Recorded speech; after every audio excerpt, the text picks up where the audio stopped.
الحمد لله نحمده ونستعينه ونستغفره ونؤمن به ونتوكل عليه ونعوذ بالله من شرور أنفسنا ومن سيئات أعمالنا من يهده الله فلا مضل له ومن يضلله فلا هادي له ونشهد أن لا إله إلا الله وحده لا شريك له ونشهد أن سيدنا ومولانا وحبيبنا محمدا عبده ورسوله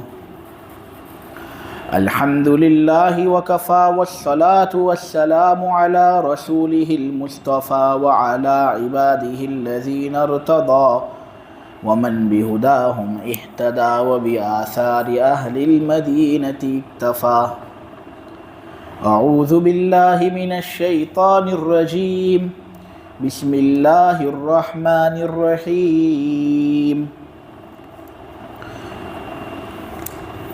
والمرسلات عرفا فالعاصفات عصفا والناشرات نشرا فالفارقات فرقا فالملقيات ذكرا عذرا أو نذرا إنما توعدون لواقع میں قسم کھاتا ہوں ان ہواؤں کی جو ایک کے بعد ایک کر کے چلتی ہے، پھر میں قسم کھاتا ہوں ان ہواؤں کی جو آندھی بن کر زور سے چلتی ہے،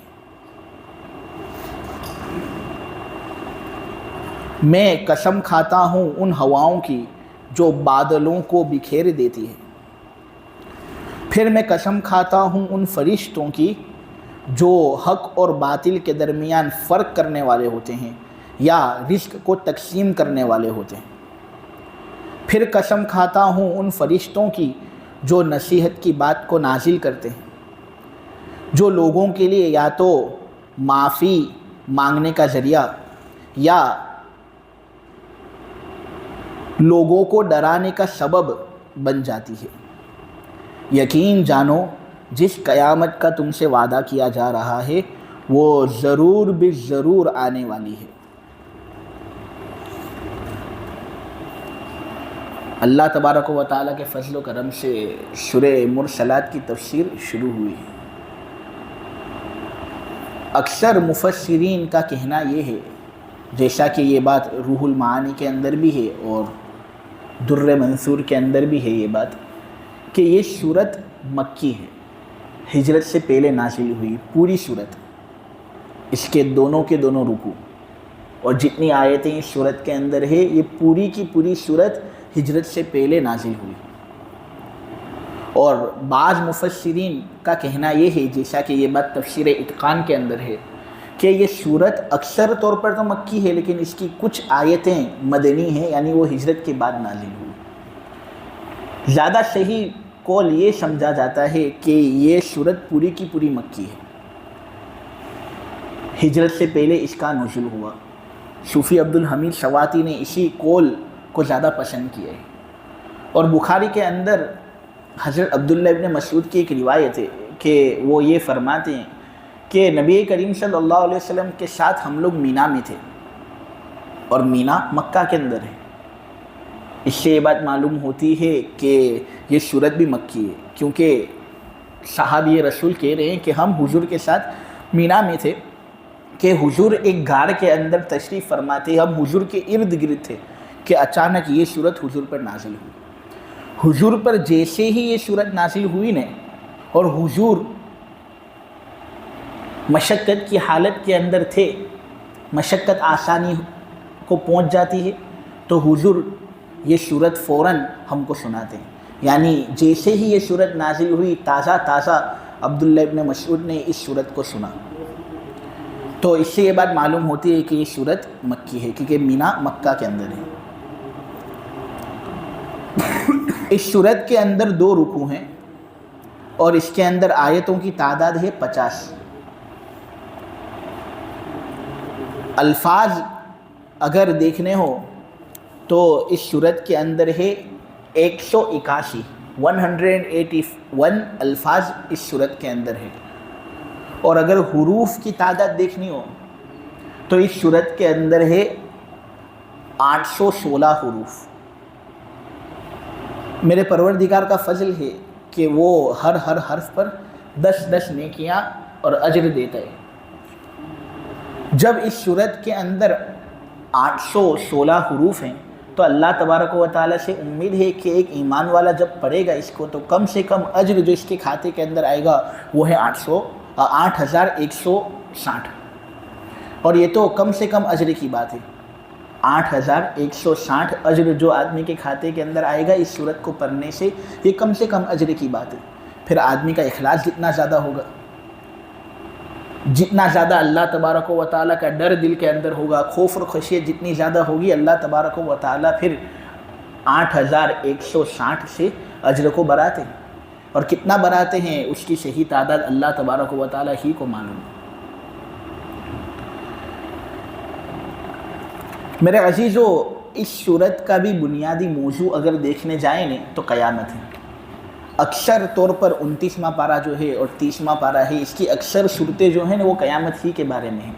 بلکہ میرے عزیزوں، میں یہ کہتا ہوں کہ قرآن کے اندر 114 صورتیں ہیں نا، ان 114 صورتوں میں سے تقریباً 68 صورتوں کے اندر قیامت کا تذکرہ کچھ نہ کچھ درجے میں ہے۔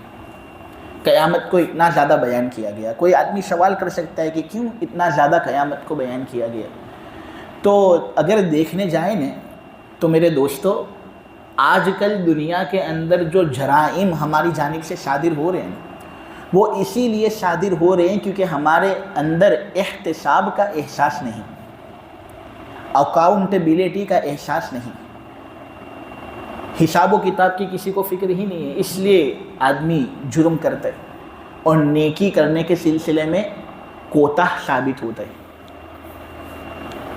بہت سے لوگ دنیا کے اندر گناہ کرتے ہیں، لوگوں کے ساتھ ظلم کرتے ہیں، لوگوں کے ساتھ ناانصافی کرتے ہیں، اور یہ سمجھتے ہیں کہ وہ ہائی پوسٹ پر چونکہ فائز ہیں، ان کو پکڑ میں مبتلا کرنے والا کوئی نہیں، ان پر گرفت کرنے والا کوئی نہیں، تو میں یہ کام کر سکتا ہوں، تو وہ دریغ ہو کر یہ کام کرے گا اور گناہ کرے گا۔ اور بہت سے لوگ نیکی کرنا چاہتے ہیں لیکن وہ چونکہ لو پوسٹ پر ہوتے ہیں، اس سے وہ یہ سمجھتے ہیں کہ ہم نیکی کریں گے تو اس کا کچھ بدلہ تو ہمیں ملنے والا ہے نہیں، تو ہم کیوں نیکی کریں۔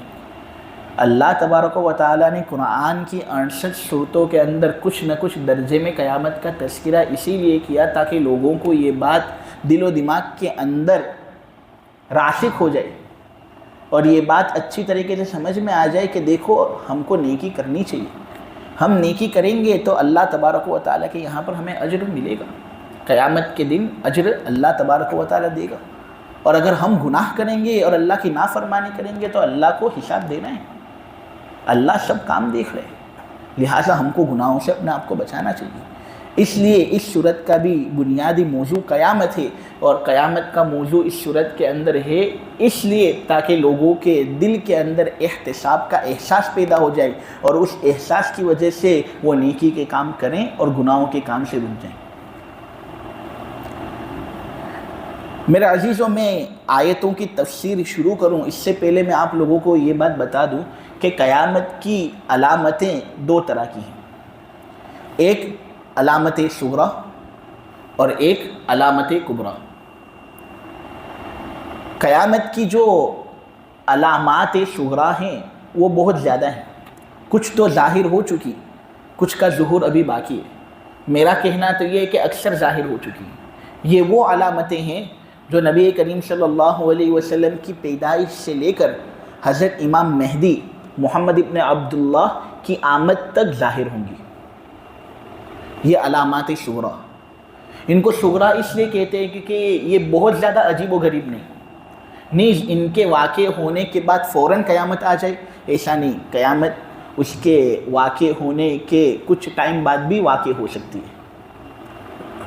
اور علامات کبریٰ قیامت کی وہ علامتیں ہیں جو امام مہدی سے شروع ہوتی ہیں اور پھر نفخ اولیٰ تک، جب حضرت اسرافیل سور کے اندر پھونک ماریں گے اور پھونک مار کے تمام دنیا کو ختم کریں گے، اس دونوں واقعوں کے درمیان کا جو حصہ ہے نا، اور اس میں جو قیامت کی علامتیں صادر ہوں گی ان کو کہتے ہیں قیامت کی علامات کبریٰ۔ یہ چونکہ عجیب و غریب ہوں گی، آدمی نے ان کا مثل دیکھا نہیں ہوگا، اور یہ جب واقع ہوں گی نا تو قیامت فوراً تھوڑی ہی کچھ مدت میں واقع ہو جائے گی، اس لیے ان کو قیامت کی علامات کبریٰ کہا جاتا ہے۔ مسلم شریف کے اندر ہے کہ حضرت جبرائیل ایک مرتبہ نبی کریم صلی اللہ علیہ وسلم کے پاس آئے اور انہوں نے حضور کو پوچھا قیامت کے بارے میں، اور حضور سے انہوں نے سوال کیا فَأَخْبِرْنِي عَنِ السَّاعَةِ۔ نبی کریم صلی اللہ علیہ وسلم نے کہا مَا الْمَسْئُولُ عَنْهَا بِأَعْلَمَ مِنَ السَّائِلِ، کہ جس کو پوچھا جا رہا ہے وہ پوچھنے والے سے کچھ زیادہ علم رکھتا نہیں۔ اے جبرائیل، جس طرح تجھے قیامت کے بارے میں وقت کی تعین معلوم نہیں، اسی طرح قیامت کے بارے میں جو وقت کی تعین ہے وہ مجھے معلوم نہیں، مجھے معلوم نہیں کہ قیامت کب واقع ہوگی۔ تو پھر حضرت جبرائیل نے سوال بدلا اور پوچھا فَأَخْبِرْنِي عَنْ أَمَارَاتِهَا، قیامت کی علامتیں مجھے بتاؤ کہ کون کون سی چیزیں ہیں جو قیامت سے پہلے واقع ہوں گی جو قیامت پر دلالت کریں گے۔ تو نبی کریم صلی اللہ علیہ وسلم نے کہا کہ ہاں یہ سوال مجھے آتا ہے۔ تو حضور نے کہا أَن تَلِدَ الْأَمَةُ رَبَّتَهَا وَأَن تَرَى الْحُفَاةَ الْعُرَاةَ الْعَالَةَ رِعَاءَ الشَّاءِ يَتَطَاوَلُونَ فِي الْبُنْيَانِ۔ نبی کریم صلی اللہ علیہ وسلم نے دو علامتیں یہاں پر بیان کی کہ جب ایک عورت اپنے آقا کو جنے گی نا تب سمجھ لینا کہ قیامت قریب ہے، اور جب تم برہنہ پا برہنہ جسم دیہاتیوں کو دیکھو گے کہ وہ لمبی لمبی عمارتوں کو بنانے کے اندر ایک دوسرے کے ساتھ مسابقہ کر رہے ہیں، کمپٹیشن کر رہے ہیں، تو تم قیامت کے دن کا انتظار کر لینا۔ میرے عزیزو، یہ جو دو علامتیں حضور نے بیان کی، آج اگر ہمارے زمانے کے اندر اس کو فٹ کرنے جائیں تو ہو بہو صادق آتی ہیں یا نہیں؟ آج دیکھو کہ یہ عرب لوگ جن کے باپ دادے بالکل فقیر قسم کے لوگ تھے، برہنہ پا برہنہ جسم دیہاتی قسم کے لوگ تھے، اونٹوں کو چرایا کرتے تھے، کچھ تھا نہیں۔ جب تیل کا خزانہ ان کی زمینوں سے نکلا، کچھ پیسہ ہاتھ میں آیا، تو اب دیکھو لمبی لمبی عمارتیں بنا رہے، برج خلیفہ، اور پھر سعودی کے اندر ایک لمبی عمارت بننے والی ہے، اور آپس میں ایک دوسرے کے ساتھ مسابقہ ہو رہا ہے کہ کون لمبی عمارت زیادہ بناتا ہے۔ آج پوری دنیا کے اندر یہ مسابقہ جاری اور ساری ہے۔ نبی کریم صلی اللہ علیہ وسلم کو اس کا علم کیسے ہوا ہوگا کہ ایک زمانہ ایسا آئے گا؟ یہ دلیل ہے اس بات پر کہ نبی کریم صلی اللہ علیہ وسلم پکے اور سچے رسول تھے۔ اللہ کی طرف سے ان کو بتایا جاتا تھا کہ دیکھو یہ سب چیزیں ہونے والی۔ حضور نے کہا جب تم یہ معاملہ دیکھو نا، اور دیکھو کہ لوگ لمبی لمبی عمارتوں کو بنانے کے اندر فخر ایک دوسرے پر جتلا رہے ہیں، تو قیامت کا انتظار کرنا، قیامت قریب ہے۔ پھر حضور نے کہا کہ جب تو دیکھے نا کہ ایک عورت اپنے آقا کو جن رہی ہے، بیٹے کو جن رہی ہے، اور بیٹا بن کر تو رہتا نہیں اس کے سامنے، اس کا آقا بن کر اس کے سامنے رہتا ہے، اپنی ماں کو ماں سمجھتا نہیں بلکہ بھانجی سمجھتا ہے، ماں کی نافرمانی حد درجہ، بیٹی ہے تو بیٹی بھی ماں کی نافرمانی کرنے کے اندر حد سے آگے بڑھ رہی ہے۔ آج ہمارے زمانے کے اندر بالکل ایسا ہی ہو رہا ہے۔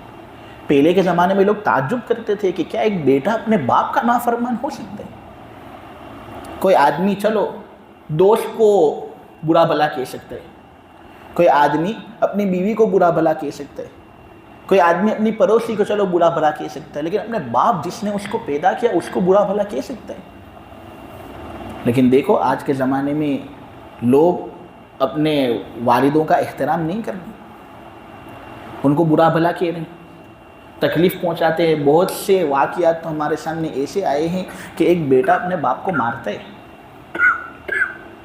وہ باپ جس نے اس کو پیدا کیا، وہ جب پوری رات جگاتا تھا، باپ کو پریشان کرتا تھا، تب باپ اس کو اپنے گھر کے اندر رکھتا تھا، لیکن وہی بیٹا جب کچھ جوان ہوتا ہے اور بازوؤں کے اندر قوت آتی ہے تو اپنے باپ کو مارتے ہیں، اپنی ماں کے ساتھ غلط سلوک۔ تو حضور نے کہا یہ قیامت کی نشانیوں میں سے ایک زبردست نشانی ہے۔ میرے عزیز و بخاری کی روایت ہے، حضرت انس رضی اللہ تعالیٰ عنہ بیان کرتے ہیں کہ جب علم ختم ہو جائے گا، جہالت پھیل جائے گی، شراب نوشی کثرت سے ہوگی،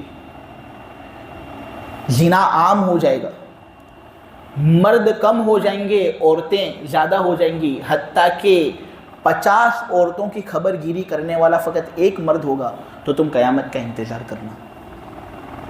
آج دیکھیں میرے عزیزو، علم ختم ہو چکا ہے۔ پہلے زمانے میں جو دارالعلوم ہوتے تھے وہ بھرے ہوئے ہوتے تھے، مدرسے بھرے ہوئے ہوتے تھے، علماء کی کثرت تھی اور علماء بھی تھے بڑے مضبوط۔ آج کے زمانے میں ہمارے مدرسوں کے اندر پڑھنے والے بچے ہی نہیں۔ ایک استاذ کو باہر نکلنا پڑتا ہے اور گشت کرنا پڑتا ہے لوگوں کو مدرسے کے اندر داخل کرانے کے لیے۔ عالم بننے والے بچے ہی اتنے کم، عالم بننا کوئی چاہتا ہی نہیں۔ جب عالم ہونے کی بات گھر کے اندر چھیڑی بھی جاتی ہے تو جو گھر کے بڑے ہوتے ہیں وہ اس بات کو پوری طور پر دبا دیتے ہیں تاکہ وہ اب عالم بننے کا کوئی سوال ہی پیدا نہ کرے کہ عالم بنے گا تو کیا کھائے گا۔ تو عالم لوگ جتنا کھاتے ہیں شاید غیر عالم اتنا کھاتا بھی نہ ہو۔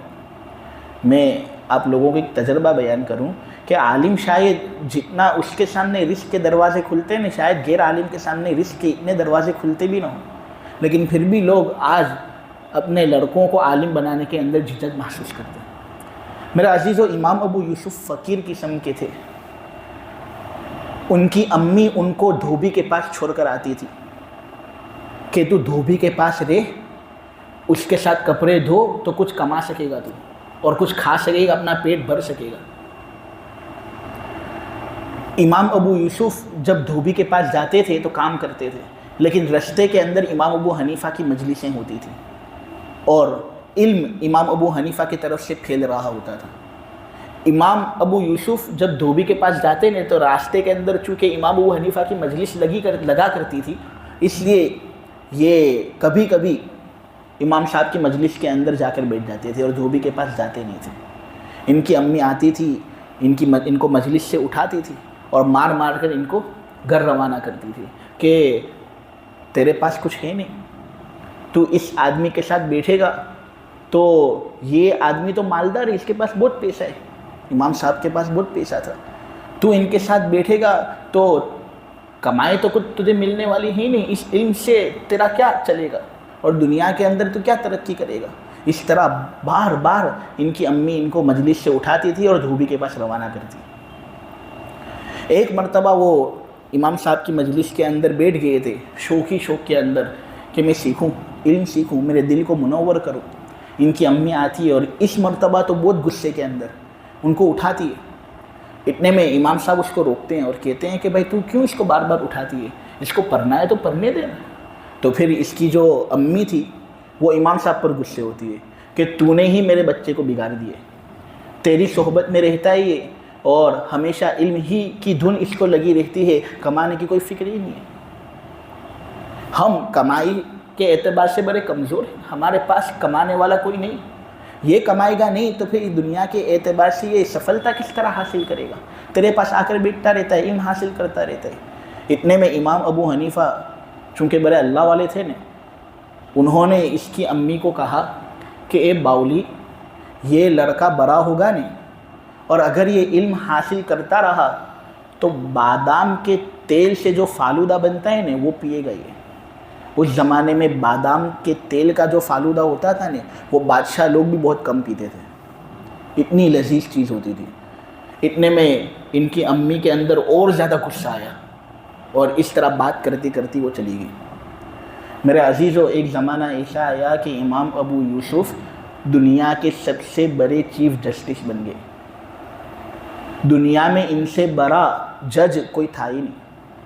ایک مرتبہ ہارون رشید جو بادشاہ سمجھا جاتا تھا، اکثر دنیا پر اس کی بادشاہی تھی، اس نے امام ابو یوسف کو دعوت کے اندر بلایا، بہت سی چیزیں پیش کی، پھر آخر کے اندر ایک فالودہ پیش کیا جو بادام کے تیل سے بنا ہوا تھا۔ امام ابو یوسف نے جب اس فالودے کو دیکھا نے تو خوب ہنسنا شروع کیا اور ہنسنے لگے ہارون رشید نے کہا ابو یوسف آج تو تجھے مجھے بتانا پڑے گا کہ تو کیوں ہنسا۔ امام ابو یوسف نے وہ پھر پوری کہانی ہارون رشید کو سنائی۔ تو ہارون رشید نے کیا کہا معلوم ہے؟ ہارون رشید نے کہا واقعتاً اس میں کوئی شک نہیں، علم انسان کو بلند کرتا ہے، جہالت انسان کو نیچے لے جاتی ہے۔ امام صاحب کی باتوں کے اندر وہ بات تھی، علم کے اندر وہ بات ہے، لیکن قیامت کی نشانیوں میں سے ایک نشانی یہ ہے کہ علم ختم ہو جائے گا، علم ختم ہو جائے گا اور جہالت پھیل جائے گی۔ آج ایسا ہی شراب پی جائے گی، زنا عام ہو جائے گا۔ میرے عزیزو، آج لوگ منگنی کر لیتے ہیں لیکن یہ سمجھتے ہیں کہ جو منگیتر میری ہے وہ مجھ پر حلال ہو چکی ہے، حالانکہ وہ حلال ہوتی نہیں ہے۔ بہت سی چیزیں یہاں پر نوجوان آج کر رہے ہیں ایسی جو فورن کے اندر بھی ہوتا ہے۔ ہم لوگ یہ سمجھتے ہیں کہ ہمارے بچے بہت اچھے، کسی دوسری عورت کے ساتھ تو نہیں کر رہے، لیکن اس کے منگیتر کے ساتھ غلط تعلق قائم کرنا بھی زنا کے درجے میں، وہ اس کے لیے حلال تھوڑی ہے۔ جب تک نکاح نہیں ہوگا تب تک وہ اس کے لیے حلال نہیں۔ لیکن آج کل رواج ہی میرے عزیزو ایسا بن چکا ہے کہ منگنی ہوتی ہے اور منگنی کے بعد فون لڑکی کو دے دیا جاتا ہے، لڑکے کو دے دیا جاتا ہے، اور پھر وہ دونوں آپس میں بات بھی کرتے ہیں۔ بہت سے آگے لوگ چلے جاتے ہیں اور ان کو گھومنے بھی لے جاتے ہیں، ساتھ میں گھومتے ہیں۔ پھر بہت سے لوگ ایسے بھی ہوتے ہیں جو اس طرح فلم دیکھنے بھی جاتے ہیں۔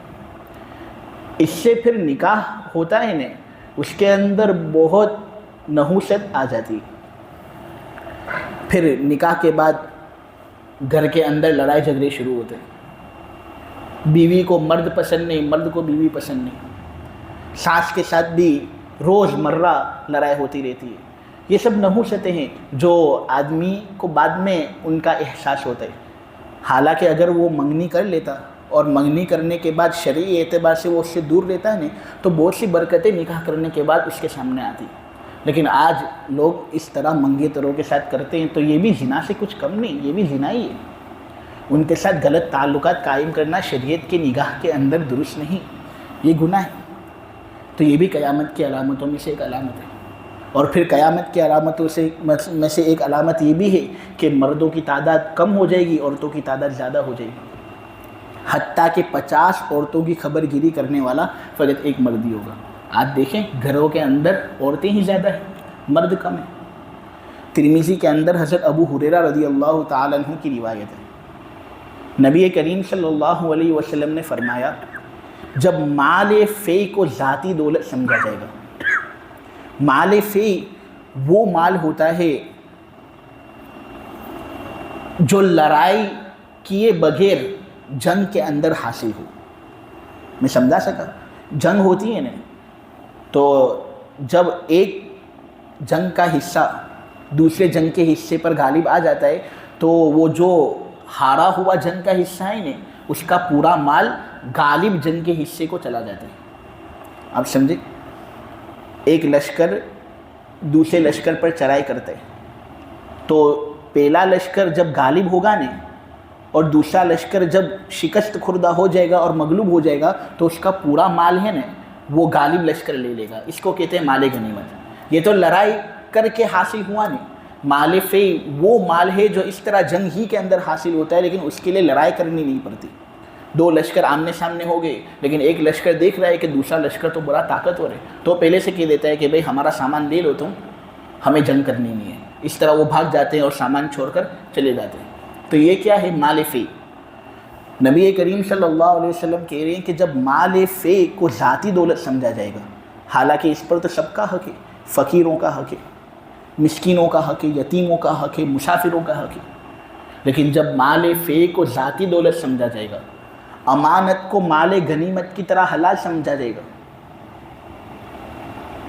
قوم کا سردار قوم کا بدتر شخص بن جائے گا، آدمی کی عزت اس کے شر سے بچنے کے لیے کی جائے گی، گانا گانے والی عورتیں اور باجے عام ہو جائیں گے، جب زنا عام ہو جائے گا، شراب عام ہو جائے گی، جب آدمی اپنے دوست کو قریب اور والد کو دور رکھے گا، جب آدمی اپنی بیوی کا وفادار اور اپنے والدین کا نافرمان ہو جائے گا، جب پچھلے لوگ اگلے لوگوں کو گالی دیں گے, لان تان کریں گے, شیعہ لوگ جس طرح کرتے ہیں, تو پھر تم سرخ آندھیوں کا انتظار کرنا, پھر تم آسمان سے پتھر کے برسنے کا انتظار کرنا, پھر تم سخت زلزلے کا انتظار کرنا, شرطوں کے مشق ہو جانے کا انتظار کرنا, اور ان بڑی بڑی نشانیوں کا انتظار کرنا جو اس موتی کی طرح مسلسل ظاہر ہوں گی جو ٹوٹے ہوئے دھاگے سے نکلا ہو. وہ کس طرح پے در پے نکلتی رہتی ہے, اس طرح ان نشانیوں کا انتظار کرنا. اس سے مراد علامات کبریٰ ہے.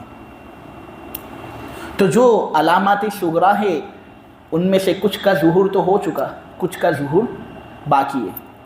پھر اس کے بعد علامات کبریٰ امت کے سامنے ظاہر ہوں گی. ان میں سے سب سے پہلی علامت کبریٰ امام مہدی رضی اللہ تعالی عنہ کی آمد ہے. امام مہدی کا نام میرے عزیزو محمد ہوگا اور ان کے ابا کا نام عبداللہ ہوگا. یہ حضرت فاطمہ کی اولاد میں سے ہوں گے. اصل میں رہتے تو ہوں گے یہ مدینے کے اندر, لیکن مکے کے اندر یہ ظاہر ہوں گے. شام اور عراق کے ابدال طواف کر رہے ہوں گے, اللہ والے طواف کر رہے ہوں گے کہ دیکھ لیں گے کہ یہ امام مہدی ہے. سب فوراً ان کے ہاتھ پر بیعت ہو جائیں گے, اور یہ پہلے تو انکار کریں گے کہ مجھے امیر بننا نہیں, مجھے بادشاہ بننا نہیں, لیکن پھر جب لوگوں کا اصرار بڑھ جائے گا تو پھر یہ امیر بن جائیں گے.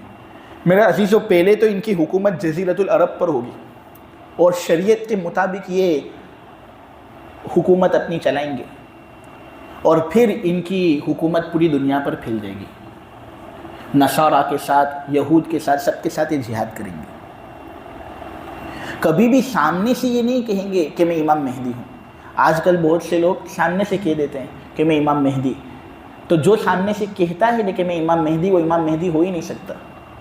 اور اکثر لوگ جو سامنے سے کہتے ہیں نا وہ غیر عربی ہوتے ہیں, کوئی پاکستان کا ہوتا ہے تو کوئی بنگلہ دیش کا ہوتا ہے. امام مہدی کو تو عربی آتی ہوگی اور وہ نبی کریم صلی اللہ علیہ وسلم کی نسل سے ہوں گے نا, تو لوگوں کو عربی آتی نہیں ہے اور کہہ دیتے ہیں کہ ہم امام مہدی.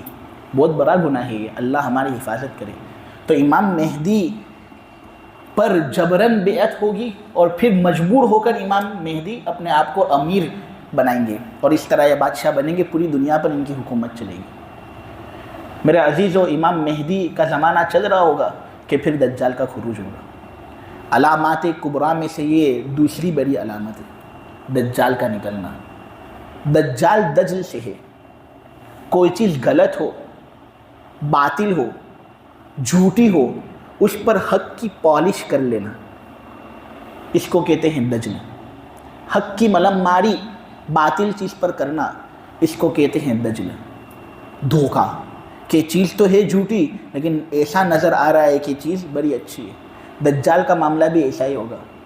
میرے عزیزو, یہ باطل بات کو لوگوں کے سامنے, جھوٹی بات کو لوگوں کے سامنے اس طرح رکھے گا کہ لوگ اس کو حق سمجھیں گے, حالانکہ وہ چیز ایسی ہوگی جو ان کو ہلاکت اور تباہی کی طرف لے جائے گی. یہ ایک شخص کا نام ہے جو یہود کی قوم میں سے ہوگا, دجال, اور یہ بڑا خطرناک آدمی ہوگا. بہت زیادہ فتنہ پھیلائے گا یہ. اس کو لوگ کہیں گے مسیح, اس کا لقب ہوگا مسیح. مسیح اس کو کیوں کہیں گے؟ میرے عزیزو, اس کا کچھ حلیہ نبی کریم صلی اللہ علیہ وسلم نے اس طرح بیان کیا ہے کہ اس کی ایک آنکھ انگور کے دانے کے پھیلاؤ کے برابر پھلی ہوئی ہوگی. انگور کا دانہ دیکھا ہے وہ کس طرح پھول جاتا ہے, اس طرح اس کی ایک آنکھ ہوگی. اور اس کی ایک آنکھ ہوگی نہیں, سپاٹ, پورے چہرے پر گویا کوئی چیز ہے ہی نہیں. آبرو بھی اس کے غالباً نہیں ہوں گے اور اس کی ایک آنکھ بھی نہیں ہوگی, اور جو آنکھ ہوگی وہ انگور کے دانے کے برابر ہوگی. اس کی دونوں آنکھوں کے درمیان کاف فا را لکھا ہوا ہوگا. جو حقیقت میں مؤمن ہوگا وہی اس کو پڑھ کر کیا اللہ تبارک و تعالیٰ اس کے ذریعے سے کہنا چاہ رہے وہ سمجھ جائے گا, لیکن جو لوگ مؤمن نہیں وہ پہچان نہیں سکیں گے کہ یہاں پر کیا بات دراصل لکھی ہوئی ہے. تو دراصل اس کی دونوں آنکھوں کے درمیان کاف فا را لکھا ہوا ہوگا. تو اس کو مسیح اس لیے کہتے ہیں کیونکہ یہ ممسوح العین ہوگا. دیکھو, عربی زبان میں مسیح کبھی کبھی اس شخص کو کہتے ہیں جس کی ایک آنکھ نہ ہو, چونکہ اس کی ایک آنکھ نہیں ہوگی نا، اس سے اس کو مسیح کہتے ہیں۔ بعض لوگوں نے یہ کہا ہے کہ مسیح اس شخص کو کہتے ہیں جو بہت زیادہ سفر کرتا ہو، یہ چونکہ سفر کرے گا، مسند احمد کی روایت کے اندر ہے کہ گدھے پر سفر کرے گا یہ، اور پوری دنیا پر اس طرح یہ چکر لگائے گا۔ وہ گدھا کیسا گدھا اللہ جانے، بہت سے علماء کہتے ہیں کہ اس سے مراد پلین اور جیٹ ہے، کیونکہ پلین اور جیٹ کو اگر ہم قدیم زبان کے اندر دیکھیں تو اس کو گدھے سے تعبیر کیا جاتا ہے۔ اللہ زیادہ بہتر جانتا ہے، تو چونکہ یہ دنیا کا سفر کرے گا نہیں، اس لیے اس کو مسیح کہا جاتا ہے، دجال کو۔ اس کا فتنہ میرے عزیزو بہت خطرناک فتنہ ہوگا۔ نبی کریم صلی اللہ علیہ وسلم کہتے ہیں کہ ایک علاقے پر سے یہ گزرے گا، وہ علاقہ اگر اس کی دعوت قبول کرے گا تو اس صورت میں وہ بارش کا حکم دے گا، آسمان سے مخاطب ہوگا اور کہے گا آسمان سے کہ تو ان لوگوں پر برس، تو آسمان ان پر پانی برسائے گا۔ وہ زمین سے کہے گا کہ تو ان کے لیے نباتات اگا، تو زمین ان کے لیے نباتات اگائے گی۔ ان کے جانوروں بھی بڑے ہرے بھرے ہوں گے اور وہ سہولت کے ساتھ اپنی زندگی گزاریں گے۔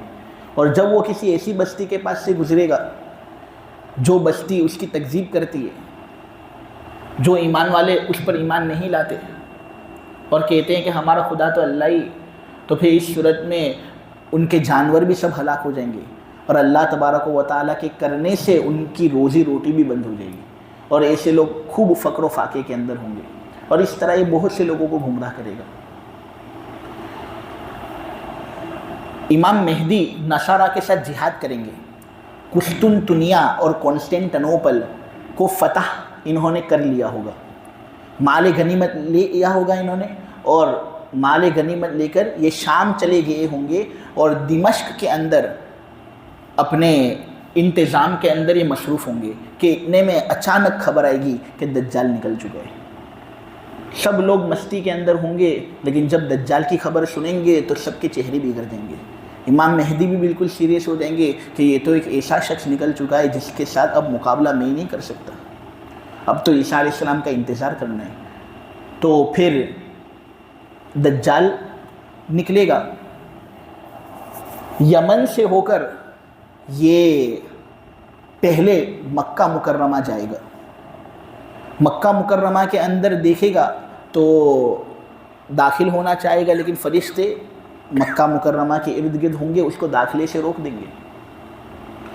پھر یہ مدینہ منورہ جائے گا، مدینہ منورہ میں بھی داخل ہونے کی کچھ سازش کرے گا یہ، لیکن داخل ہو نہیں سکے گا، فرشتوں کا پہرا وہاں پر بھی ہوگا۔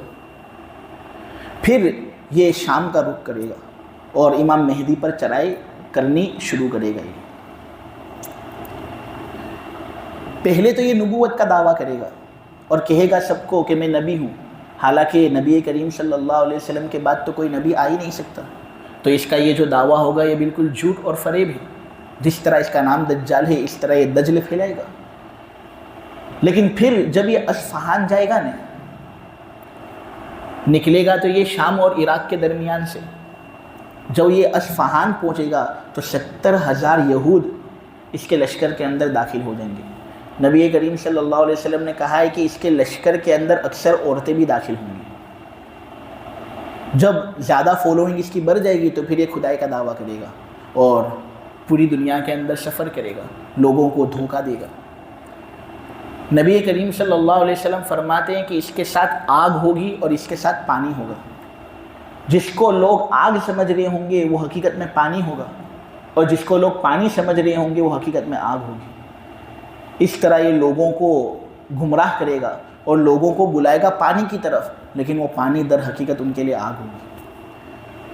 بہت سے ایمان والے اس کے مکر و فریب سے واقف ہوں گے تو وہ اس کے پانی کو قبول نہیں کریں گے، تو وہ آگ کی طرف ان کو بلائے گا، لیکن آگ دراصل ان کے لیے خوشگوار باغ ہو جائے گا اور وہ اس کے لیے پانی ہو جائے گا۔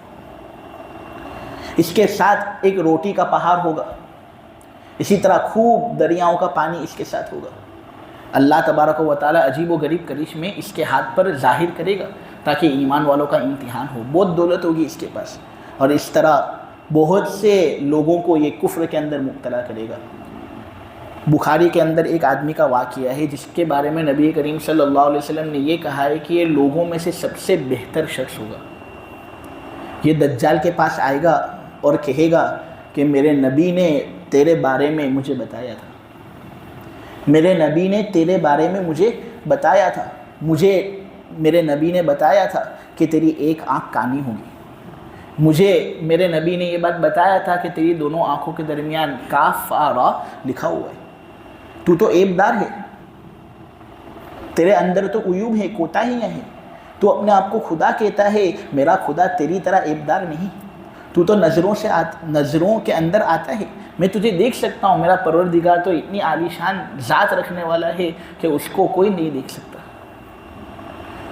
تو میرا پروردگار تیری طرح عیب دار نہیں، تو جھوٹا ہے، تو اللہ کا دشمن ہے۔ اتنے میں دجال اس کو لے گا اور ایک تلوار کے ذریعے سے اس کے 2 ٹکڑے کر دے گا، پھر یہ لوگوں سے مخاطب ہوگا اور کہے گا، اے لوگو، کیا تم شک کرتے ہو کہ میں خدا ہوں؟ دیکھو، اس مرے ہوئے انسان کو میں زندہ کروں گا اور اس کو واپس میں زندگی دوں گا، بتاؤ مردوں کو زندہ کرنے والا رب نہیں تو اور کیا؟ لوگوں نے کہا، مردوں کو جو زندہ کرے گا وہ رب ہی ہے، تو پھر وہ اس کے 2 ٹکڑوں کے درمیان سے گزرے گا، پیچھے دیکھے گا کہ وہ آدمی واپس جڑ گیا، واپس زندہ ہو گیا۔ پھر دجال لوگوں سے کہے گا، اے لوگو، اب تم مجھے مانتے ہو اپنا رب؟ لوگ کہیں گے تو ہمارا رب ہے۔ پھر اس انسان سے جو لوگوں میں سب سے بہتر ہوگا، اس سے یہ مخاطب ہو کر پوچھے گا کہ کیا میں تیرا رب ہوں؟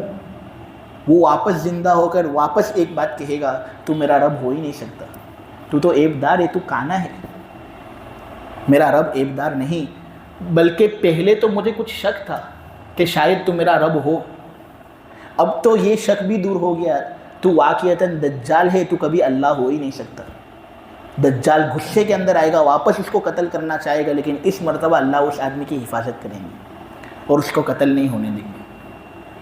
نبی کریم صلی اللہ علیہ وسلم نے ایسے شخص کے بارے میں کہا ہے کہ یہ بہترین لوگوں میں سے ایک شخص ہوگا، امت کا یہ شخص بڑا زبردست ہوگا۔ دجال کے بارے میں حقیقت جو اس کی ہے، بہت سے لوگوں نے اس سلسلے میں کلام بھی کیا ہے، بعض لوگوں نے کہا ہے کہ کیا یہ انسان بھی ہے یا نہیں، یا جنات ہے، تو میں جس نتیجے پر پہنچا ہوں وہ یہ ہے کہ یہ اصلاً تو جنات ہے، لیکن انسانوں سے مشابہ ہوگا۔ یہ میرے پاس دلیل بھی ہے، مسند احمد کے اندر نبی کریم صلی اللہ علیہ وسلم کی روایت ہے، اور اس روایت کے بارے میں محدثین کا کہنا یہ ہے کہ یہ صحیح مسلم کی شرط پر ہے، 2 ٹوک روایت، کہ عیسیٰ علیہ السلام جب تمام لوگوں سے کہیں گے کہ یہ دجال ہے، دجال، اس کے ساتھ قتال کرو، تو لوگ کہیں گے کہ ہم اس کے ساتھ کس طرح قتال کر سکتے، یہ تو جنی آدمی ہے، لوگ کیا کہیں گے؟ جنی آدمی ہے۔ معلوم ہوا دجال اصلاً تو جنات ہوگا، لیکن اس کے اندر انسانوں کی کچھ مشابہت ہوگی، اسی لیے تو لوگ اس کو دیکھ سکیں گے، اور اسی لیے تو وہ کانا ہوگا اور اس کے ہاتھ پیر وغیرہ ہوں گے، آپ سمجھے؟ اور دجال اصلاً میں جنات ہے، اس کا قائل امام بخاری کے شیخ ابو نعیم بھی ہوئے ہیں، کثیر ابن مرہ نے بھی کہا ہے کہ دجال جنات ہے، اور بہت سے لوگوں نے، جبیر ابن نفیر، انہوں نے بھی غالباً کہا ہے کہ دجال جنات ہے۔ لہٰذا دجال کے بارے میں صحیح عقیدہ یہ ہے کہ وہ اصلاً تو جنات ہے، لیکن اس کے اندر انسانوں کی کچھ مشابہت ہوگی، برزخ کی طرح اس کا معاملہ ہوگا، آدھا انسان آدھا جنات۔ خیر، علامات کبریٰ میں سے یہ دوسری بڑی علامت ہے، دجال جائے گا شام حملہ کرنے کے لیے، کہ پھر عیسیٰ علیہ السلام کا نزول ہوگا۔ عیسیٰ علیہ السلام کا نزول میرے عزیزو قیامت کی جو بڑی علامتیں ہیں ان میں سے تیسری بڑی علامت ہے، وہ انشاءاللہ میں آپ لوگوں کے سامنے کل بیان کروں گا۔ 2 بڑی علامتیں ہوگی، امام مہدی کا مختصر تعارف اور دجال کا مختصر تعارف۔ اس کے بعد یہ شام جائے گا امام مہدی کی فوج پر حملہ کرنے کے لیے، کہ عیسیٰ علیہ السلام پھر دمشق کی جامع مسجد کی مشرقی کنارے پر فجر کے وقت 2 فرشتوں کے بازوؤں پر نازل ہوں گے۔ تو عیسیٰ علیہ السلام کے بارے میں مختصر تعارف انشاءاللہ آپ لوگوں کے سامنے کل بیان کریں گے۔ سبحانک اللہم بحمدک وتبارک اسمک وتعالی جدک ولا الہ غیرک، اللہم صلی علی سیدنا مولانا محمد النبی الامی وعلی آلہ وسلم تسلیما۔ اے اللہ ہمارے گناہوں کو معاف فرما، مولا ہماری خطاؤں سے درگزر فرما، بے شک بڑے گنہگار ہیں، اے اللہ ریاہ کار ہیں، ہم نے ہماری زندگیوں کو گناہوں کے اندر گزارا ہے۔ مولا کریم بڑی بابرکت راتیں ہیں۔ اے اللہ، رمضان کا بہت سا حصہ گزر چکا، اب تک ہم سے کوئی ایسا عمل نہ ہوا جس سے مولا کریم ہم تیری مغفرت کو حاصل کر سکیں۔ مولا کریم بے شک بڑے مجرم اور بڑے خطاوار ہیں، تو ہم پر رحم فرما۔ اے اللہ، تو ہم پر اپنا خصوصی فضل فرما۔ مولا ہمیں معاف کر کے ہماری سیئات کو حسنات سے مبدل فرما دے۔ اے اللہ، تو بڑا معاف کرنے والا ہے، تو معافی کو پسند کرتا ہے۔ مولا کریم جب مجمع کسی سخی کے در پر جاتا ہے، وہ ان کو خالی ہاتھ لوٹاتے ہوئے شرم محسوس کرتا ہے۔ اے اللہ، تو سخیوں کا سخی ہے، رات بھی بڑی قیمتی ہے۔ مولا کریم اس مجمع کے اندر کوئی نہ کوئی تو ایسا بندہ ضرور ہوگا جس کی آہیں تیرے یہاں پر مقبول ہوتی ہوں، جس کا گر گرانا تجھے پسند ہوتا ہو۔ مولا کریم جو دعا تجھ سے مانگے تو ان کی دعا کو قبول کرتا ہو۔ اے اللہ، سفید داڑھی والے بزرگ بھی یہاں پر بیٹھے ہیں، حفاظ کرام بھی یہاں پر بیٹھے ہیں، نیک لوگ بھی بیٹھے ہیں۔ مولا کریم ان لوگوں کے صدقے طفیل میں تو ہماری مغفرت فرما دے۔ مولا جہنم سے خلاصی عطا فرما دے۔ جہنم بے شک خطرناک ٹھکانہ ہے۔ اے اللہ، اس بدتر ٹھکانے سے تو ہماری پوری حفاظت فرما۔ مولا کریم بڑا بدبخت شخص ہے وہ کہ رمضان کا مہینہ گزر جائے اور اس کی مغفرت نہ ہو سکے۔ اے اللہ، ان بدبختوں میں تو ہمیں شامل نہ فرمانا۔ جنت کے اندر اعلیٰ سے اعلیٰ مقام دینا، جنت کے اندر اعلیٰ سرور سے ہم کو مالا مال کرنا، دنیا آخرت دونوں جگہوں میں عزت دینا، ذلتی سے ہماری پوری حفاظت فرمانا۔ اے اللہ، طاقت قوت سے نوازنا، بیماری کمزوری ذوق سے ہماری پوری حفاظت فرمانا، ہر طرح کے خیر سے نوازنا، ہر طرح کے شر سے ہماری پوری حفاظت فرمانا۔ یہ تفسیر جو ہوئی ہے اس کو قبول فرمانا۔ مولا کریم جتنی تفسیریں پہلے ہوئی ان کو بھی قبول فرما، جو تفسیر ہوئی ہے اس سے تو راضی ہو جا۔ مولا کریم قرآن پر سچا پکا عمل کرنے والا ہمیں بنا دے، قرآن کا عاشق ہمیں بنا دے، قرآنی انوارات سے ہمارے دلوں کو منور فرما دے، اور اے اللہ تو ہم سے راضی ہو جا، ہم سے تو ناراض مت ہو۔ وصلی اللہ تعالی علی خیر خلقہ محمد وعلی آلہ وصحبہ اجمعین برحمتک یا ارحم الراحمین۔